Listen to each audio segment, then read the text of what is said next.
The kitchen was quiet except for the faint hum of the refrigerator.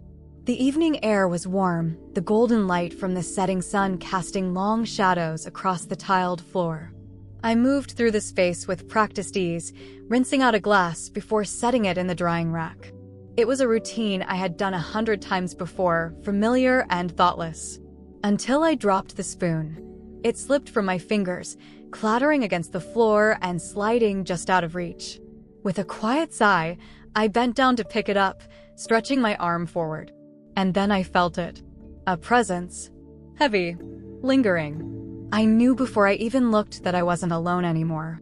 Slowly, I lifted my gaze, glancing over my shoulder. And there he was, my husband's friend. Standing just inside the doorway, arms crossed, watching me. The weight of his stare sent a slow ripple through me, awareness settling in the pit of my stomach. I should have stood up right away, should have laughed it off, made some passing remark about how clumsy I was. But I didn't. Instead, I hesitated. Just for a second. Long enough to notice the way his gaze didn't waver. Long enough to feel the shift in the air, something almost imperceptible curling between us. And long enough to realize that he wasn't looking away. Neither was I. A beat passed, then another, the quiet between us stretching just a little too long. My fingers curled slightly against the cool tile, grounding myself, steadying the sudden unease, not discomfort, not exactly, but something close. Something that made my breath feel slower, heavier. I exhaled, finally straightening, the spoon still in my grip. Didn't hear you come in. His smirk was subtle, the kind that didn't need much effort. Not sure you were listening. I turned, placing the spoon in the sink, my pulse steady but deliberate.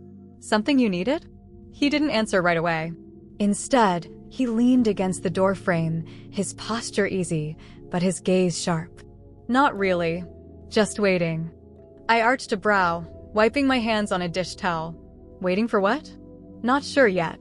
The air between us shifted again, just slightly, but enough that I felt it.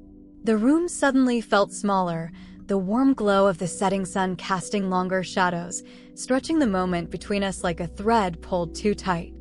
I should have ended the conversation there. Should have walked past him, brushed it off, acted like nothing about this was strange. But I didn't.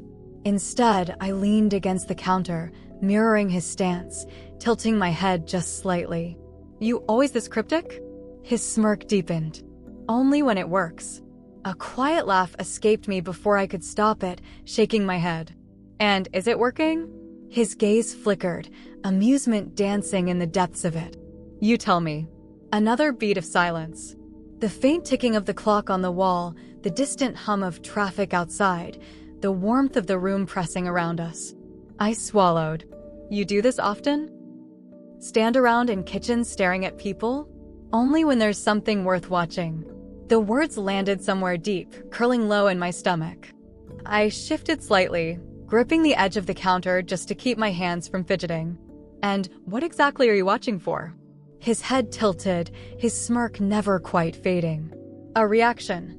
My pulse skipped, my breath slowing just slightly. And his gaze held mine, steady, searching. Still waiting. The air crackled between us then, subtle but impossible to ignore.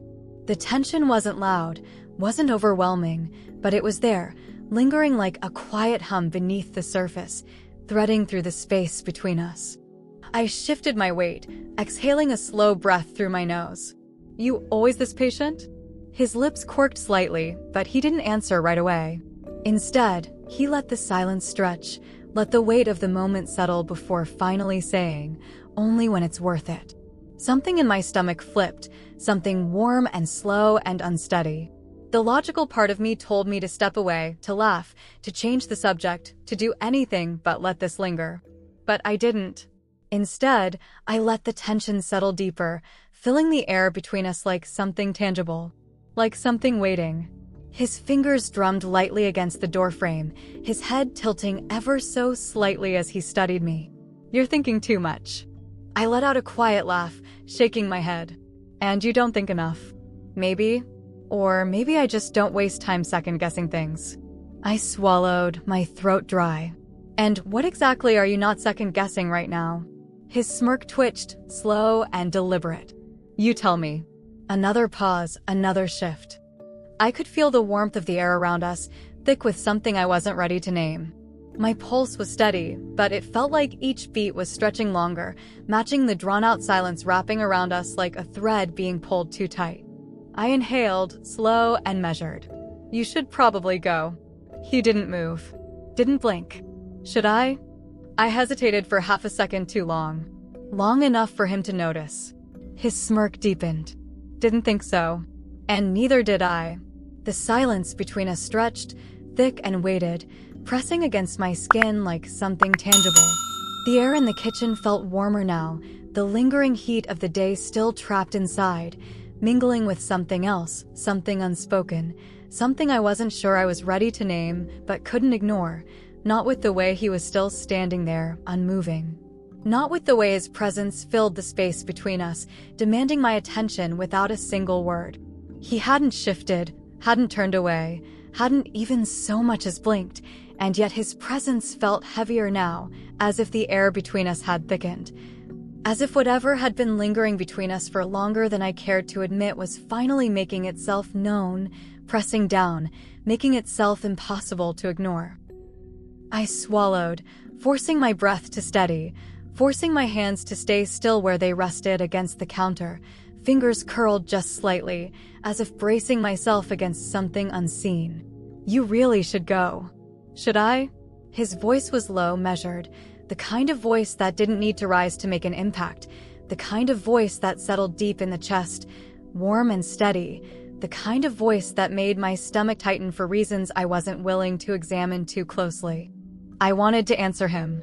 I wanted to say something final, something that would break whatever this was, something that would set things back to normal, back to the way they had always been. But the problem was I didn't know what normal was anymore. Not in this moment. Not with him standing there, watching me like that. Not with the weight of something unspoken curling between us, something that felt dangerously close to crossing a line neither of us had ever acknowledged before. Yes! The word felt too thin, too flimsy to hold the weight of everything I wasn't saying. His lips twitched, just barely, a ghost of something that wasn't quite a smirk, wasn't quite amusement, wasn't quite anything I could place. "Then why haven't you walked away yet?" I hesitated. Because he was right. Because I hadn't moved. Because the tension curling between us, slow and heavy, was keeping me anchored in place, was making it impossible to break the moment, was making it impossible to do anything but stand here and feel whatever this was. Whatever it had been building into for longer than I was willing to admit. "You think too much," he murmured, the edge of amusement in his tone just barely there, but it wasn't teasing, not really. It was something else. Something closer to understanding. I let out a quiet laugh, shaking my head, but even that small movement felt deliberate, felt noticed. "And you don't think enough." His smirk deepened, just slightly, just enough to make my stomach tighten, just enough to make my pulse stutter for half a second before I caught myself. Maybe. Or maybe I just don't waste time second-guessing things. I exhaled, turning slightly, placing my hands on the edge of the counter, the cool surface grounding me, steadying the quiet hum running beneath my skin, the slow burn of something I wasn't sure how to contain. "And what exactly are you not second-guessing right now?" He shifted, just enough for me to feel it, just enough to make me aware of how little space was left between us, just enough to remind me that he was still watching, still waiting. This. A shiver ran through me, slow and deliberate, though I did my best to ignore it, did my best to act as though I wasn't affected, even as I felt the heat of the moment pressing in on me, even as I felt my pulse thrum low in my chest, even as I felt the undeniable pull of something neither of us were willing to say out loud. "There is no this." His brow lifted slightly, and for a moment, he didn't say anything. Just watched. Just waited. Then, finally, "You sure?" I hesitated, just long enough for him to notice. Just long enough for me to notice. My fingers curled slightly against the counter, my breath slow, measured, but it didn't matter, because he already knew. He could see it. He could feel it, the same way I could feel it, the same way it had always been there, simmering beneath the surface, waiting for a moment like this to push itself into the open. He exhaled, his smirk softening, though the weight in his gaze remained. "I'll go, if that's what you want." Something about the way he said it made my stomach tighten again, slow and lingering. He wasn't challenging me. He wasn't pushing. He was just waiting. And the worst part? I didn't want him to go, but I wasn't supposed to want that. I turned my head slightly, meeting his gaze. "Then go." His lips twitched. "Say it like you mean it." I swallowed, my throat suddenly dry. "Go." He didn't move. Didn't blink. Didn't look away. Neither did I. The silence stretched longer, pulling tight like an invisible thread between us, unraveling the carefully maintained distance, the unspoken rules neither of us had acknowledged but both had obeyed until now. Then, finally, he pushed off the door frame, his steps slow, deliberate as he moved toward the doorway. I exhaled, releasing a breath I hadn't realized I was holding. But just before he disappeared down the hall, he paused, turned his head slightly, and said, "Maybe next time you won't want me to." The words sent a slow ripple through me, curling warm and insistent in my stomach, settling somewhere deeper. My fingers tightened against the counter as I listened to his footsteps fade, leaving behind only the hum of the refrigerator and the lingering weight of something I wasn't ready to name. Something I wasn't sure I wanted to forget. And something that made me realize. I didn't want him to go, but I stayed still, hands resting against the counter, my breathing shallow. My body felt like it was caught in the aftershock of something almost happening, of something that had been teetering at the edge, right there, but never quite tipping over. Minutes passed, maybe longer. I wasn't sure. The sound of the clock ticking filled the quiet space, an unwelcome reminder that time had moved forward, even when I felt stuck in the moment he had just left behind. I closed my eyes, inhaling deeply before pushing away from the counter. I needed to shake this off, whatever this was. But the truth settled somewhere deep, somewhere I couldn't ignore, no matter how hard I tried. It wasn't just a moment. It was a shift. And it wasn't over yet.